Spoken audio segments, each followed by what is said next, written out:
Hello friends, हमारे channel Hindi IT गुरु में आप सभी का स्वागत है। जैसा कि हम लोग इकोनॉमिक्स पढ़ रहे हैं, इकोनॉमिक्स के अंतर्गत हम पढ़ रहे हैं अर्थव्यवस्था। अर्थव्यवस्था यानी अर्थव्यवस्था के प्रकार पढ़ चुके हैं। अब पढ़ेंगे हम कुछ महत्वपूर्ण आधुनिक अर्थव्यवस्था यानी कुछ मॉडर्न इकोनॉमिक्स, या उसमें पढ़ेंगे हरित अर्थव्यवस्था यानी ग्रीन इकोनॉमी, फिर दूसरी भूरी अर्थव्यवस्था ब्राउन इकोनॉमी, तीसरी सुनहरी अर्थव्यवस्था यानी गोल्डन इकोनॉमी, चौथी नीली अर्थव्यवस्था यानी ब्लू इकोनॉमी, पांचवी गिग अर्थव्यवस्था यानी गिग इकोनॉमी, काली या समानांतर अर्थव्यवस्था ब्लैक इकोनॉमी, सातवां भूमिगत अर्थव्यवस्था या थिनोमिस यानी हरित अर्थव्यवस्था हम लोग पढ़ेंगे, भूरी अर्थव्यवस्था पढ़ेंगे, सुनहरी अर्थव्यवस्था पढ़ेंगे, नीली अर्थव्यवस्था पढ़ेंगे, गिग अर्थव्यवस्था पढ़ेंगे और काली समांतर अर्थव्यवस्था एवं भूमिगत अर्थव्यवस्था पढ़ेंगे। अब हम शुरू करते हैं हरित अर्थव्यवस्था। यानी हरित अर्थव्यवस्था क्या होती है? समतामूलक समाज का निर्माण करती है। जो हरित अर्थव्यवस्था होती है समतामूलक समाज का निर्माण करती है, यानी एक समान समाज का निर्माण करती है तथा समतामूलक आर्थिक समृद्धि को प्रेरित करती है। यानी समतामूलक आर्थिक समृद्धि को प्रेरित करती है, यानी जो भी आर्थिक रूप से पिछड़ेपन होते हैं उनको एक समान प्रेरित करती है। यानी अर्थव्यवस्था और पर्यावरण समाज के बीच का जो रेड आपको दिख रहा है, यही हमारा हरित अर्थव्यवस्था है।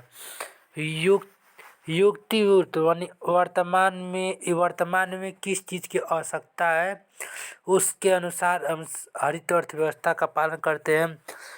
1 मई टायलर पुरस्कार सुखदेव जी को दिया गया, यानी पर्यावरण के क्षेत्र में 1 मई टायलर पुरस्कार सुखदेव जी को दिया गया। अब नीली अर्थव्यवस्था। नीली अर्थव्यवस्था क्या होती है हम लोग पढ़ेंगे। प्रत्यक्ष या परोक्ष रूप से प्लस सामुदायिक संसाधनों, यानी प्रत्यक्ष और जो अस्थायी रूप से सामुदायिक संसाधनों सागर और महासागरों के बीच में जो होती है। अब तक नीली अर्थव्यवस्था में 2024 से लेकर 25 तक 1 लाख करोड़ रुपए का मत्स्य निर्माण किया गया। नीली अर्थव्यवस्था का उद्देश्य है कि 2022 से लेकर 2023 तक 100 लाख टन महासागरों से मत्स्य उत्पादन कराया जाएगा। यानी नीली अर्थव्यवस्था का उद्देश्य है कि 100 लाख टन महासागरों से मत्स्य उत्पादन कराया जाएगा।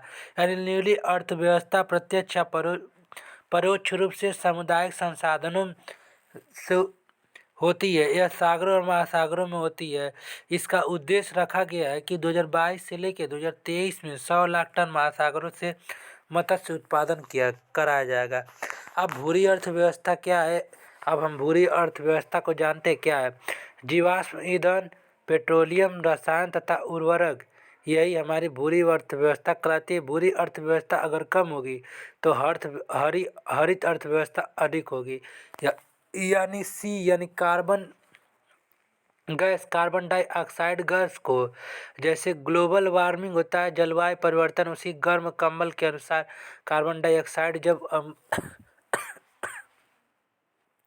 जब हम कंबल को पीटते हैं तो उसमें